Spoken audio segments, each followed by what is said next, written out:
Hey everybody, I just got in for the evening and I thought I'd pop in here real quick to check on the progress of my Gourami tank.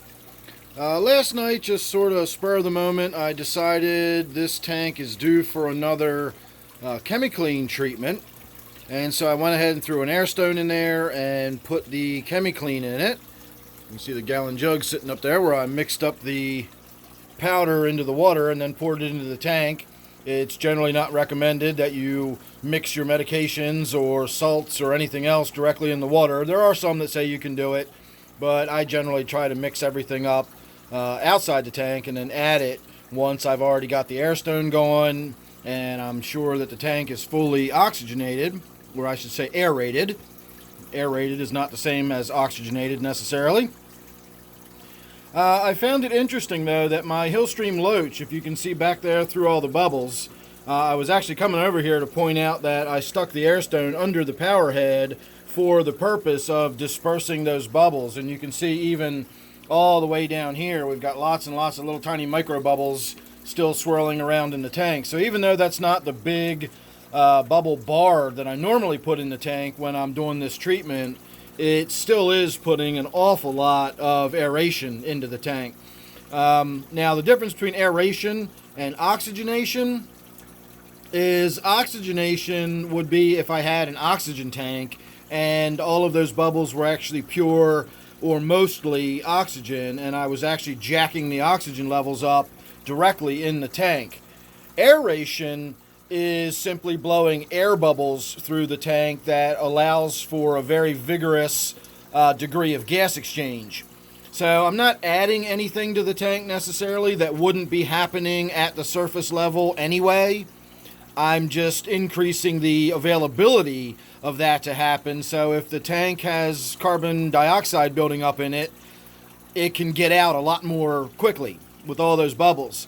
And because it's dumping the carbon dioxide out so quickly, it can absorb oxygen much more quickly. So in a sense, it is allowing for more oxygen to get in the water if that oxygen gets used up.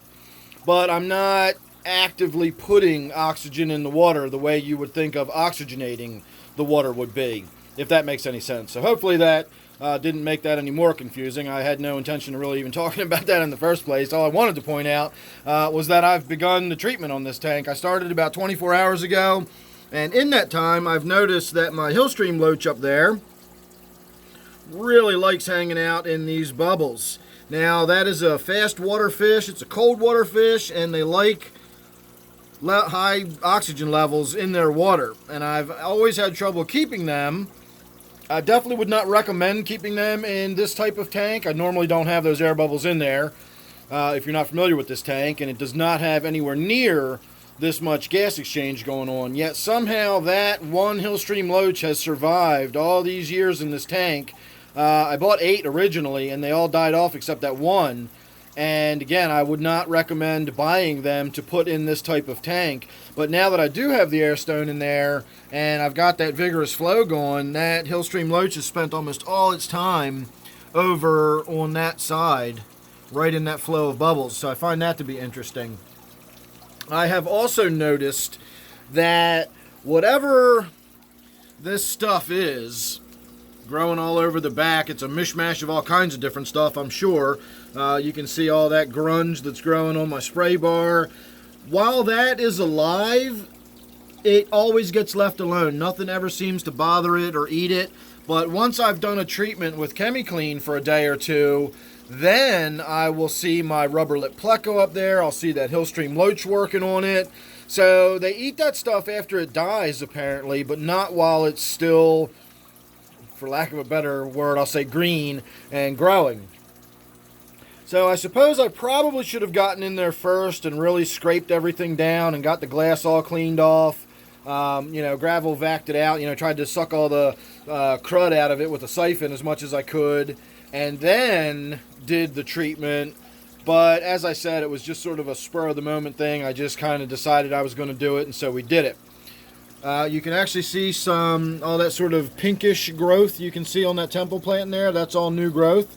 since it's been in this tank, so that's exciting. We're going to have some big bushy temple plant going on in here. And I also just threw a chunk of water sprite in there. I just grabbed that out of my grow out tank in the other room just to put it in there and break up the lines of sight a little bit and create a little bit of shading and shadowing. This Gourami is getting a little bigger, a little more boisterous. Not necessarily aggressive per se, but definitely more boisterous, and just having a little more cover in the tank I think is going to be good for everybody. And it's also a food source. The Gourami likes nibbling on those roots, as do the live bearers, so it's always good to have that in there. I used to have a lot of vegetation in this tank once upon a time, and a lot of it was floating water sprite, and when I took it out, I just don't know why I never really put it back in. Every time, well, that's not true. I did put it back in, but it just gets that green crud growing on it, and then I wind up pulling the whole mass out and throwing it away and just starting with a new mass. So this is a big new mass that we're starting with, so we'll see what happens to this. Hopefully the roots will sort of swing downward, and the vegetation will sort of start growing outward, and it will be, you know, more of a normal shape. I'm also considering moving it to this end of the tank so the roots have some place to go. The only problem is I would have to do something really different with the spray bar, because I do have the spray bar spraying across the surface of the tank, so if I had any kind of vegetation there, it would just push it down to this end of the tank anyway. In fact, that's why that looks like that. It's being pushed to the left. Well, relatively speaking, it's being pushed to the left. So there you go. I can't really think of anything else that's going on. We can get another little look at my Hillstream Loach right there.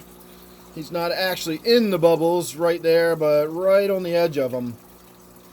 Cool little fish. I really do enjoy it. It's a really cool little fish, but it just really is one of those fish that kind of needs a specialized habitat. Again, you need cool water. The cooler the water, the more oxygen it can hold. And these are fish that come from very fast-moving, very cold rivers in the mountains. And, well, they come from hill streams. You know, that's where they get their name. And if you've ever experienced a hill stream, they're usually very fast-moving, they're very cold, and they have a very high oxygen content. So putting it in a tropical tank without a ton of water flow is not the best idea for the Hillstream Loach. I know they get called a tropical fish all the time, but they're not actually tropical fish. You know, they might come from the tropical part of the world, but the water they live in is actually pretty cold. You know, maybe not cold like a mountain spring that I might happen upon, but they definitely live in much, much cooler temperatures than you would think your average tropical fish, you know, would do well in. And again, when you start getting up into those tropical water temperatures, you start really having a hard time holding any oxygen at all.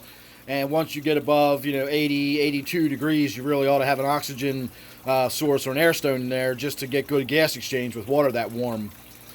So anyway, that's one of the reasons why this tank has always been one of my cooler tanks. It's also been one of the reasons I've always had more than average circulation in this tank, but it's also always been a balancing act because it's a Gourami tank, and Gouramis don't like a lot of circulation. They can tolerate the cooler water, but they don't like a lot of vigorous movement and water circulation or whatever. So again, it's, you know, not the kind of tank I would recommend for one of those Hillstream Loaches.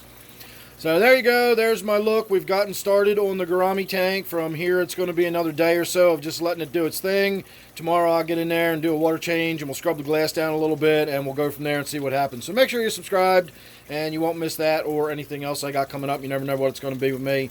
So thanks for watching this one. Don't forget, this is my Gourami tank. I'll see you real soon in the next one.